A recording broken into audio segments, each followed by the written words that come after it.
हमारे कुछ सवाल हैं।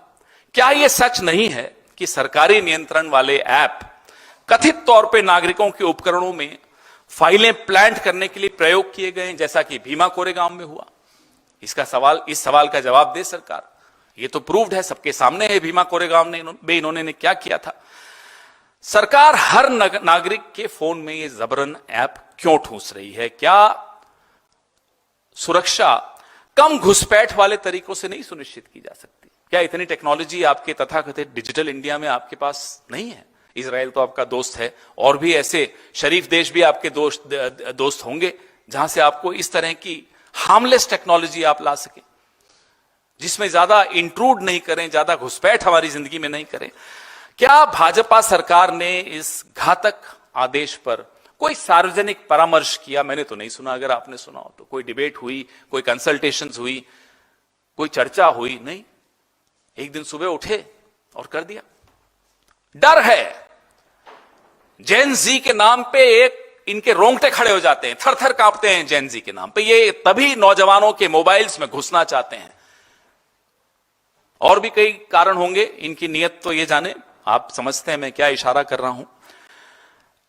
80 करोड़ डिजिटल नागरिकों की सहमति के बिना उनके मोबाइल में घुसने का यह अधिकार आपको किसने दिया? क्या इज दिस डेमोक्रेसी? क्या है ये डेमोक्रेसी लगती है आपको?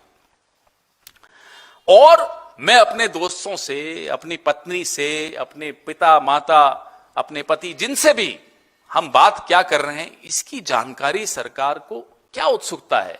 क्यों है आपको उत्सुकता? क्या इसलिए आप सरकार में बैठे हैं 11 साल से? नागरिकों के आपस में क्या बात चल रही है ये जानने के लिए बैठे हैं। और मिनिमम गवर्नेंस, न्यूनतम सरकार क्या बेडरूम में घुसकर मिलती है?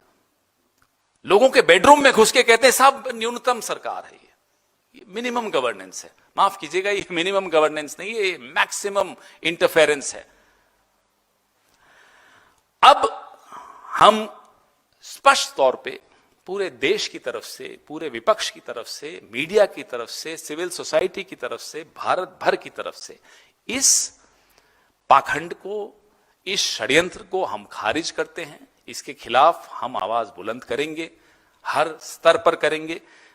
देश में इस तरह की जासूसी सरकार द्वारा हम बर्दाश्त नहीं करेंगे। इस देश के हर नागरिक की निजता की सुरक्षा करना हम सबका कर्तव्य है।